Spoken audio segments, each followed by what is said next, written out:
వల్లభనేని వంశీ గారి పరిస్థితి చాలా తీవ్రమైంది. ఆ జైల్లోనే అట్లుందంటారు ఘోరంగా అయిపోయింది. ఏంటి టీడీపీ గాని ఉమ్మడి కూటమిలో ప్రభుత్వం వల్ల కక్ష కట్టిందంటారా? కక్షను ఎందుకు అనుకోవాలండి?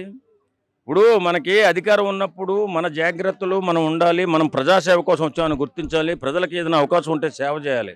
అంతే తప్ప సొంతంగా పెద్ద పెద్ద డెన్నులు పెట్టి కబ్జాలు చేసి, అలాగే సెటిల్మెంట్లు చేసి, దుర్మార్గాలు చేసి, దౌర్జన్యాలు చేస్తే ఈవేళ ఎలాగ ఉంటుంది? ఒకటా, రెండా, మూడు అలా కేసులు పెట్టుకుంటూనే వస్తున్నారు. ఎందుకంటే ఆయన వైఎస్ఆర్సీపీ అధికారంలో ఉన్నప్పుడు వైఎస్ఆర్సీపీ వాళ్ళతో అంటకాగి అతను చేసిన దుర్మార్గాలు ఈరోజు ఒకటి ఒకటి బయటపడుతున్నాయి.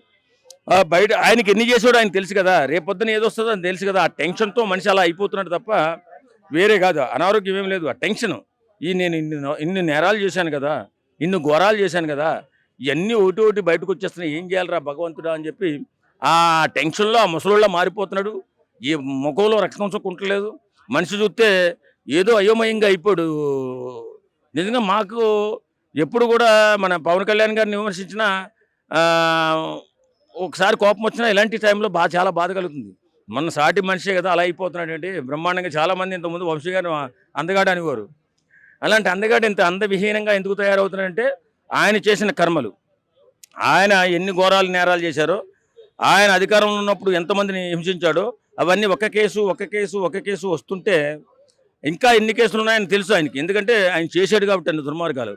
కాబట్టే ఆయన టెన్షన్లో అలా అయిపోతున్నాడని నేను అనుకుంటాను.